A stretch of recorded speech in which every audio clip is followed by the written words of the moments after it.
Le tribunal était plongé dans un silence pesant, un silence qui précède l'irréversible. Au centre, une jeune fille de 14 ans, souriante, calme, presque soulagée, attendait son tour pour rentrer chez elle. Puis, la vidéo commença. Ce qui défilait sur l'écran ne montrait pas seulement les faits, mais aussi comment, lorsque la vidéo s'acheva, son sourire s'était effacé, remplacé par des larmes. Seule la réalité de son acte demeurait. Le jour où tout a changé. L'après-midi du 19 mars 2024, le calme d'un quartier de Brandon fut rompu par un appel au 911. La voix au bout du fil était celle de Heath Smiley, un kinésithérapeute du quartier. Il expliqua à l'opérateur qu'une fusillade avait eu lieu à son domicile, que sa femme avait été touchée et que la responsable était sa belle-fille de 14 ans, Carly Madison Gregg.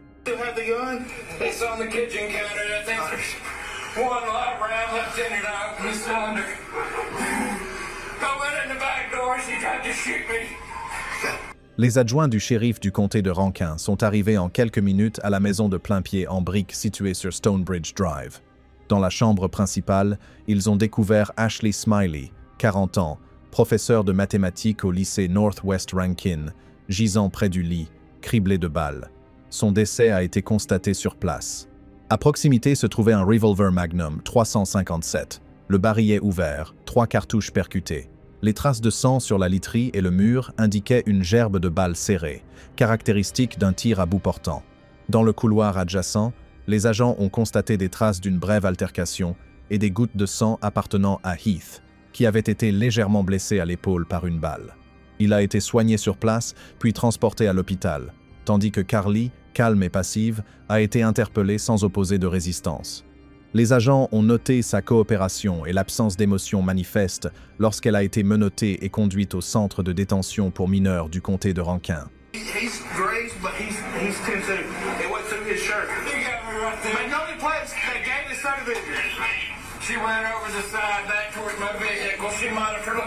Moins d'une heure plus tard, les enquêteurs ont bouclé la maison, la considérant comme une scène de crime. C'était une maison de banlieue typique, ordonnée, bien entretenue et équipée de plusieurs petites caméras de surveillance dont les enregistrements étaient stockés sur un disque réseau local. Ces appareils sont rapidement devenus essentiels à l'enquête. Une caméra située dans le couloir, juste devant la chambre principale, avait enregistré les instants précédents et suivant la fusillade. Malgré un son faible, 3 coups de feu ont pu être clairement identifiés, séparés par seulement quelques secondes. Les enquêteurs ont retracé une série d'actions numériques survenues immédiatement après les faits. Le téléphone d'Ashley a été déverrouillé vers 15h35, quelques minutes après les coups de feu, et un court SMS a été envoyé à Heath lui demandant de rentrer. À peu près au même moment, un message a également été envoyé depuis le téléphone de Carly à une camarade de classe, rédigé dans un langage que les procureurs qualifieront plus tard de troublant. Les journaux de données ont confirmé que les 2 messages provenaient du réseau Wi-Fi du domicile des Smiley. Heath arriva peu après 16 heures. À peine entré dans le salon, un autre coup de feu retentit. La balle lui érafla l'épaule avant de percuter un mur. Il maîtrisa alors Carly, s'empara de l'arme et appela les secours. L'analyse médico-légale confirma par la suite que les 4 balles, 3 ayant tué Ashley et une ayant blessé Heath, provenaient du même revolver retrouvé sur les lieux. Le soir même, le crime faisait la une dans tout le Mississippi. Une professeure de lycée respectée était morte, son mari blessé et leur fille adolescente accusée de meurtre. Le shérif du comté de Rankin, s'adressant brièvement à la presse ce soir-là, a décrit l'affaire comme l'un des homicides familiaux les plus choquants qu'il ait vus de toute sa carrière. Il a confirmé qu'une jeune fille mineure était en garde à vue et que les premiers éléments de l'enquête laissaient penser que le coup de feu était intentionnel. Alors que les enquêteurs commençaient à reconstituer le déroulement des faits, ils se rendirent compte que l'affaire reposerait en grande partie sur les données plutôt que sur les témoignages. Chaque minute entre 15H et 16H était traçable, enregistrée par vidéo, relevés téléphoniques ou capteurs environnementaux installés dans la maison. Contrairement à de nombreux cas de violence conjugale, il n'y avait ni agresseur inconnu, ni témoin contradictoire, ni preuve manquante. Du premier appel à la dernière photo prise cette nuit-là, l'histoire semblait complète. À la fin de cette première journée, Ashley Smiley fut déclarée victime d'un homicide et Carly Gregg fut officiellement placée en détention provisoire pour suspicion de meurtre au premier degré. 2 autres chefs d'accusation suivirent quelques heures plus tard. tentative de meurtre pour les coups de feu qui ont blessé Heath et destruction de preuves pour avoir manipulé la caméra de sécurité quelques instants avant l'attaque. Ce qui restait obscur n'était pas tant ce qui s'était passé, mais pourquoi, une question à laquelle les tribunaux tenteraient de répondre dans les mois suivants. La maison des Smiley, bouclée par la police, resta intacte pendant des semaines.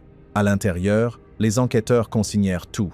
Des plans de cours empilés sur le bureau d'Ashley au manuel scolaire de Carly encore disposé sur son lit. Un lieu ordinaire, transformé en une scène de crime méticuleuse, qui allait bientôt marquer l'une des plus jeunes affaires d'homicide de l'histoire du Mississippi. Que s'est-il passé dans la chambre? Lorsque les enquêteurs pénétrèrent dans la chambre principale plus tard dans la soirée, la scène était sans équivoque. Rien ne laissait présager une effraction ou une lutte après les derniers instants de la fusillade. L'air était encore imprégné d'une forte odeur de poudre, le sol propre à l'exception de quelques petites gouttes de sang près de la porte. Tout dans la pièce de la disposition des papiers sur la table de chevet au tiroir intact de la commode indiquait que la violence s'était limitée à un seul et bref acte.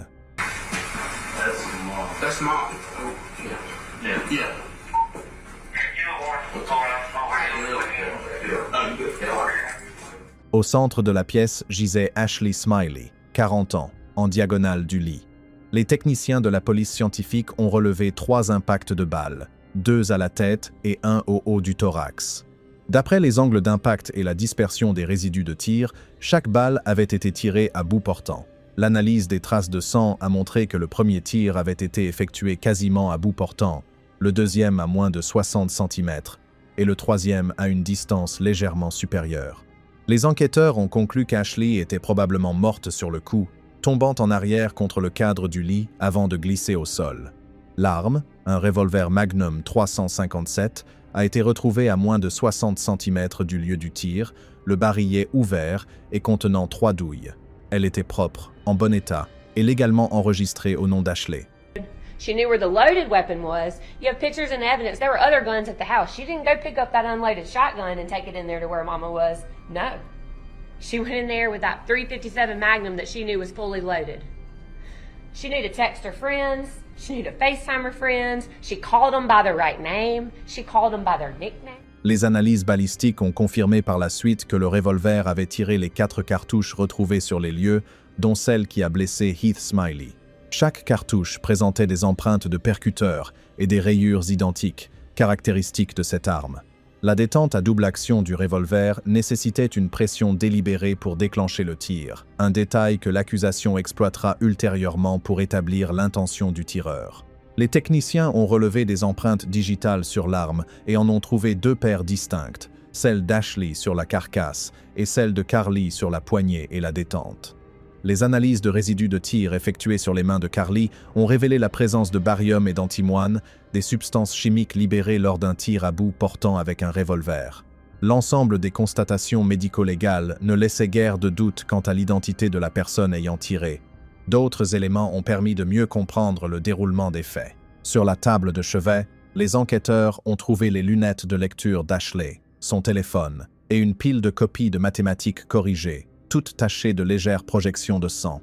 Une tasse de thé froid se trouvait à côté. Cette disposition laissait supposer qu'elle travaillait quelques instants avant la confrontation. L'absence de blessures de défense sur ses mains confirmait qu'elle ne s'attendait pas à des violences. L'attention s'est rapidement portée sur le système de surveillance de la maison.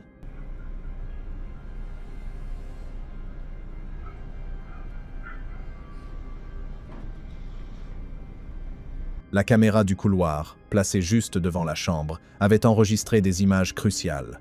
À 3h21, Ashley et Carly ont été vus entrant ensemble dans la chambre. L'image s'est alors inclinée vers le haut, probablement suite à un réglage manuel, et 3 coups de feu ont retenti. Cette brève distorsion a constitué le fondement de l'accusation de destruction de preuves portée ultérieurement contre Carly. Les enquêteurs ont déterminé que quelqu'un avait physiquement modifié l'angle de la caméra quelques instants avant la fusillade, limitant ainsi la visibilité de la porte. Parallèlement aux preuves matérielles, l'analyse numérique a révélé les événements immédiats. À 15h35, le téléphone d'Ashley s'est déverrouillé par reconnaissance faciale, une technologie nécessitant une vue directe de son visage. Un message a ensuite été envoyé depuis l'appareil à Heath, lui demandant de rentrer. Quelques secondes plus tard, Un autre message a été envoyé depuis le téléphone de Carly à une camarade de classe.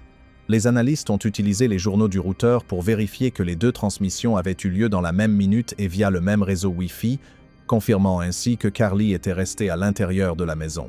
Quand Heath est arrivé vers 4 heures, le même scénario s'est répété.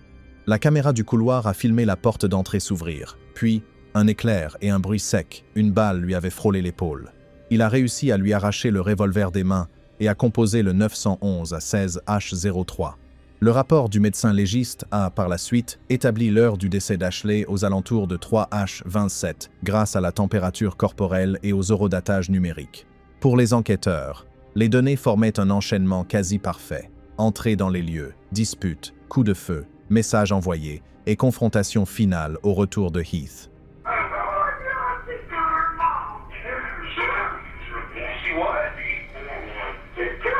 Les enquêteurs ont décrit la scène comme d'une précision presque troublante. Aucune lampe renversée, aucun meuble cassé, aucun objet éparpillé ne suggérait la panique.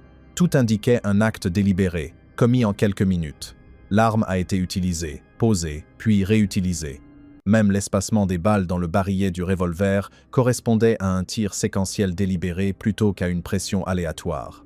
À minuit, le bureau du shérif du comté de Rankin avait finalisé son inventaire initial des preuves.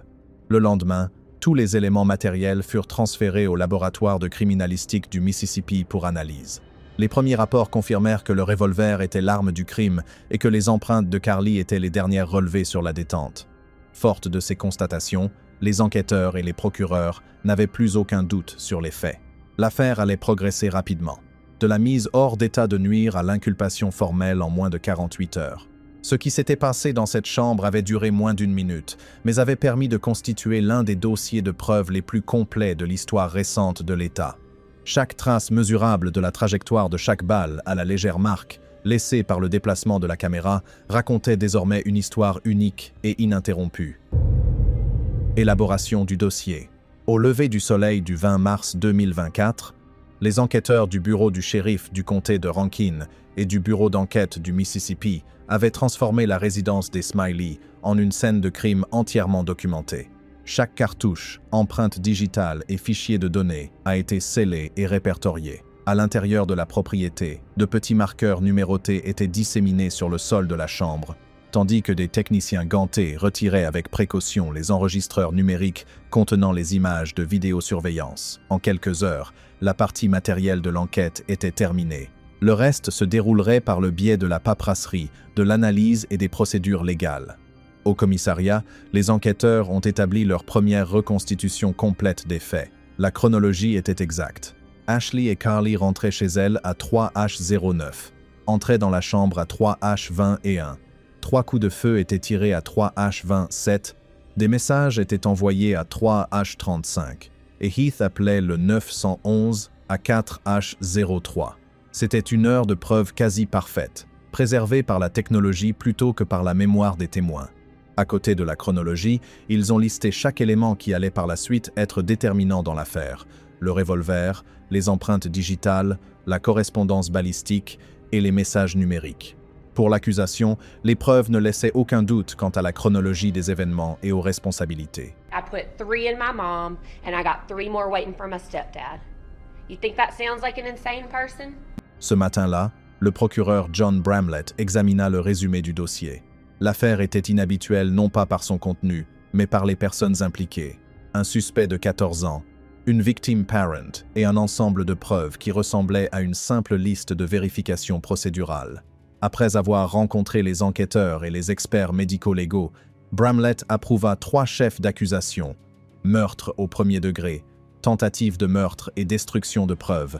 Chacun de ces chefs d'accusation était passible de peines sévères et, selon la loi du Mississippi, la combinaison de la préméditation, de l'usage d'une arme à feu et de la dissimulation des preuves après le crime permettait au procureur de requérir un procès pour adultes. Le lendemain, une audience de transfert s'est tenue devant le juge Tom Broom du tribunal pour enfants. L'audience a duré moins d'1 heure. Les enquêteurs ont décrit le calme de Carly après les faits, sa compréhension des injonctions de la police et les actes délibérés filmés. La défense a plaidé qu'elle était trop jeune pour comprendre les conséquences de ses actes, mais le tribunal n'a pas retenu cet argument. Le juge Broom a statué que les critères d'une poursuite devant un tribunal pour adultes étaient réunis. L'affaire a été transférée devant le tribunal de circuit du comté de Rankin, où elle serait poursuivie et encourrait les mêmes peines qu'un adulte. La nouvelle de ce jugement se répandit rapidement à Brandon et dans la ville voisine de Jackson. Les habitants qui avaient suivi les premiers reportages sur ce drame familial comprirent alors qu'il s'agissait d'un cas judiciaire emblématique. Les gros titres locaux s'attardèrent sur l'âge de l'accusé, tandis que les médias nationaux reprirent l'affaire comme un exemple de la rigueur des lois du Mississippi concernant le transfert des mineurs vers les centres de détention. Au lycée Northwest Rankin, le chagrin fit place à l'incrédulité. Un professeur disparu, un élève menacé de prison à perpétuité. En coulisses, les enquêteurs continuaient d'affiner leur dossier. Le laboratoire de police scientifique du Mississippi confirma que toutes les balles correspondaient au revolver retrouvé.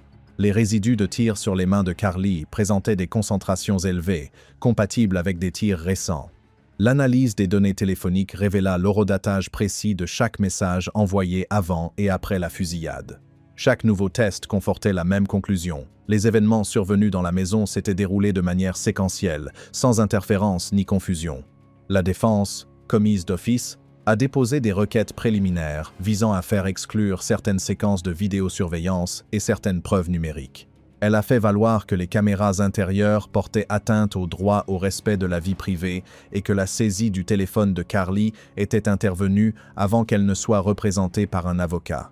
Le tribunal de première instance a rejeté ces requêtes, statuant que les appareils étaient des biens domestiques et que toutes les extractions numériques avaient été effectuées en vertu de mandats valides. Suite à cette décision, le dossier de preuve de l'accusation, plus de 80 pièces à conviction, a été jugé recevable.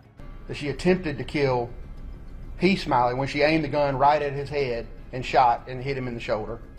And there's no doubt that she's the one who hid the camera, thus tampering with evidence in the refrigerator. And we would ask you that... À la mi-avril, Carly a subi une évaluation de sa capacité mentale par 2 psychiatres désignés par le tribunal.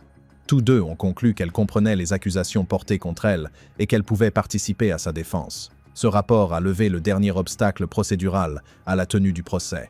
Fin mai, un grand jury l'a formellement mise en accusation pour les 3 chefs d'accusation.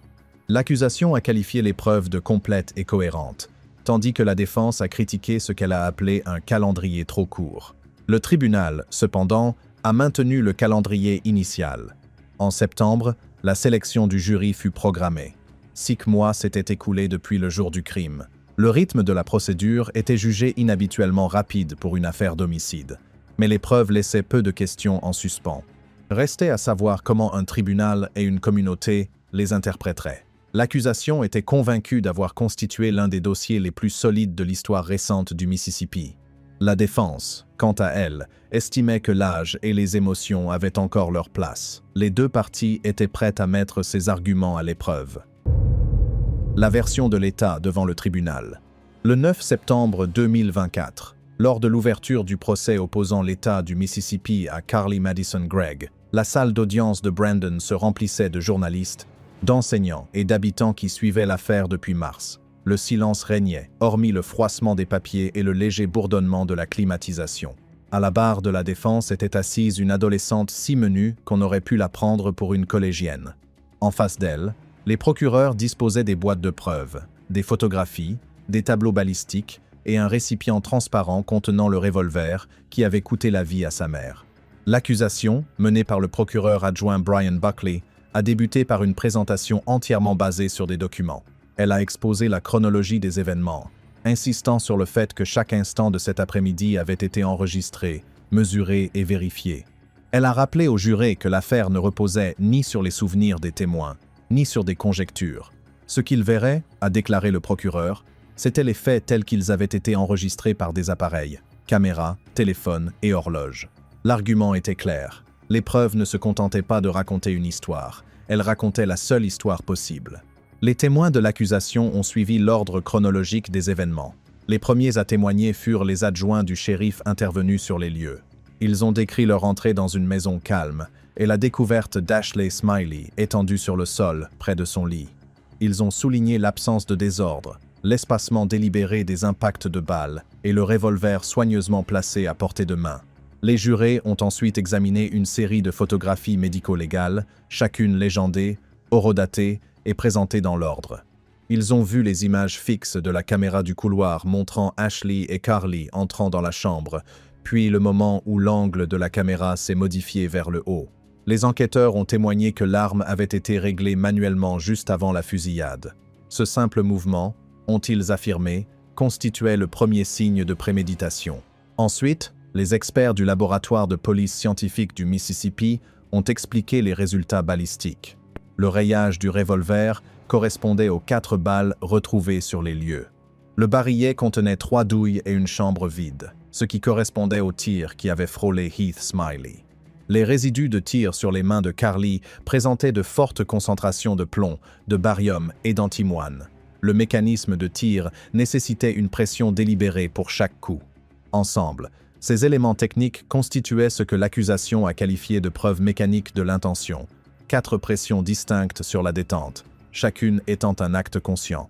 Les preuves numériques ont ensuite été présentées. Les analystes ont expliqué au jury les données du système DVR de la maison et les journaux d'appel extraits. Sur un écran de projection, la salle d'audience a pu observer une chronologie détaillée, seconde par seconde.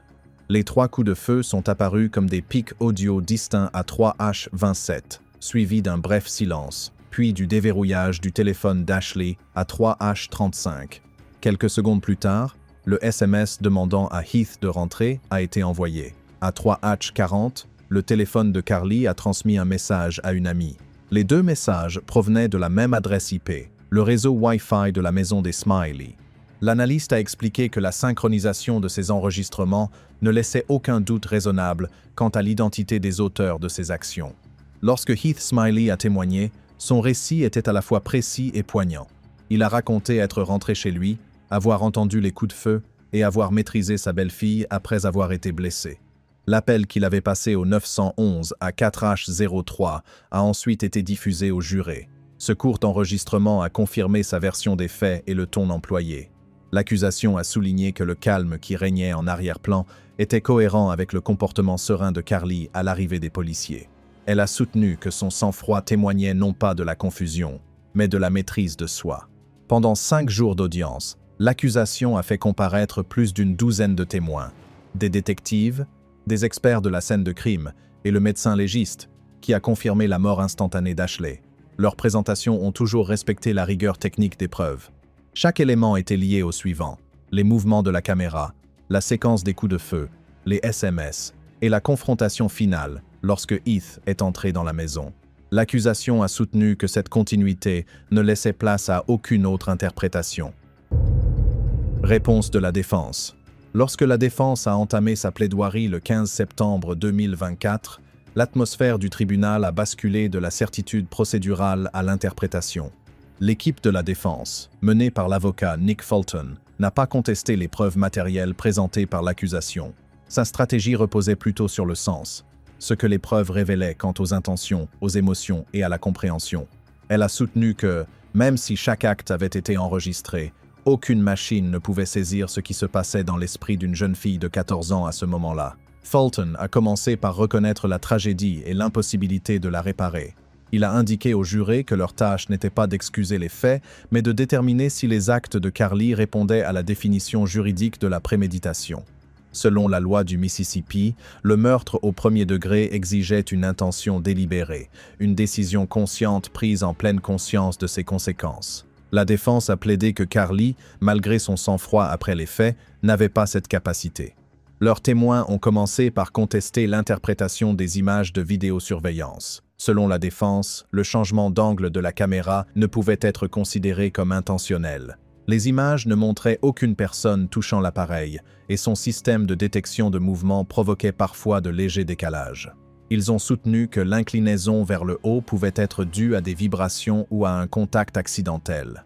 En l'absence d'images claires de manipulation, parler de falsification relevait, selon eux, de la supposition plutôt que d'un fait avéré.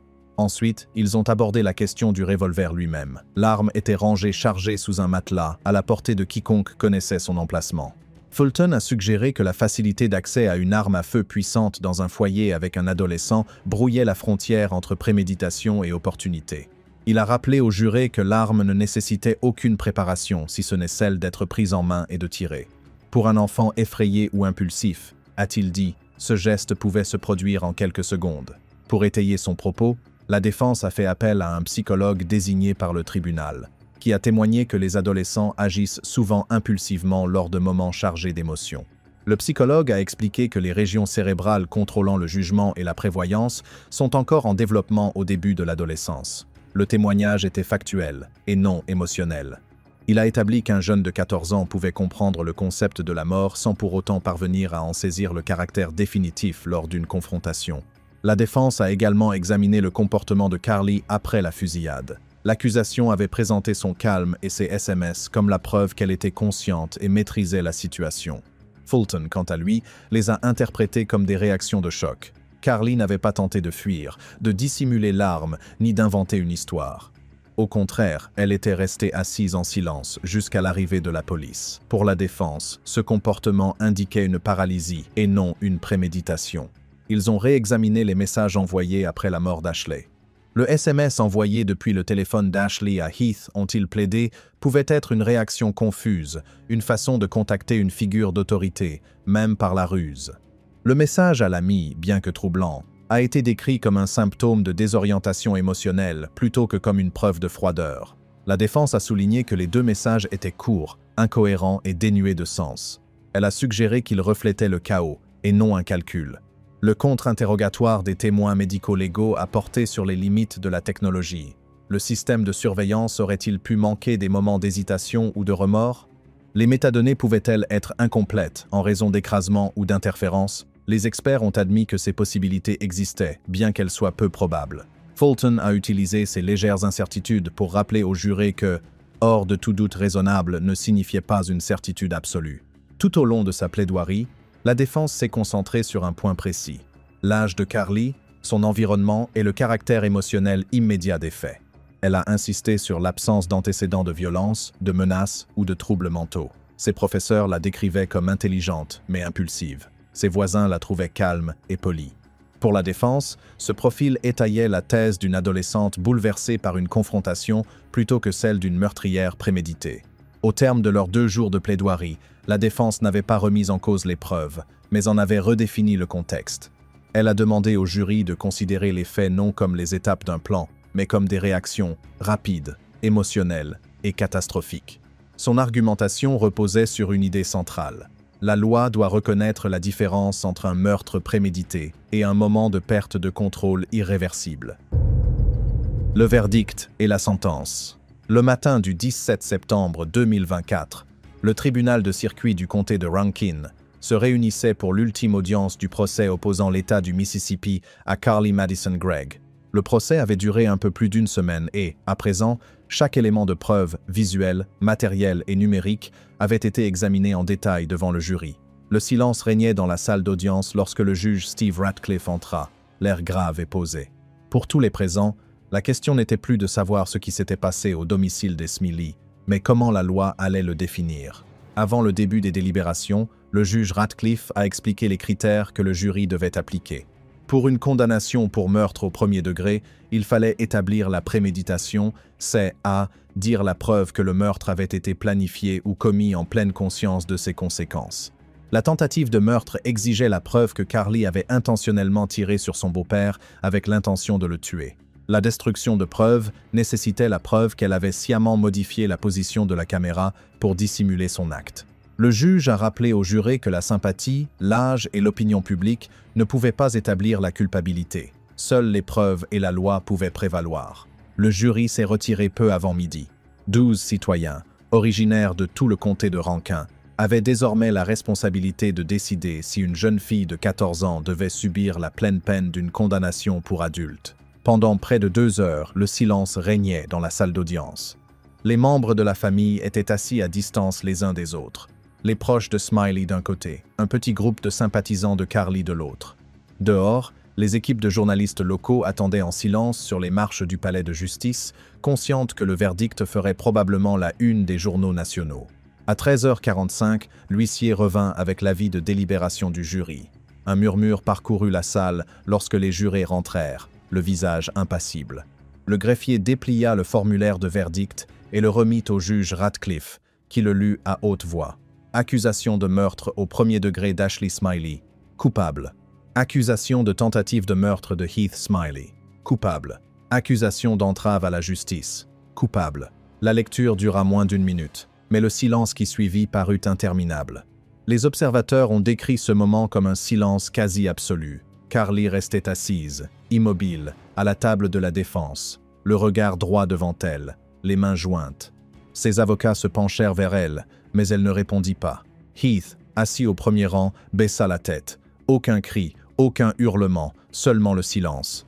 Pour la première fois depuis le début du procès, même les journalistes ne se précipitèrent pas pour prendre des notes. La phase de détermination de la peine a débuté le même après-midi. L'État a requis la réclusion à perpétuité sans possibilité de libération conditionnelle, insistant sur le caractère prémédité de l'acte et la solidité des preuves. Les procureurs ont souligné que la loi du Mississippi autorisait une telle peine pour les mineurs jugés comme des adultes dans les affaires de meurtre avec préméditation.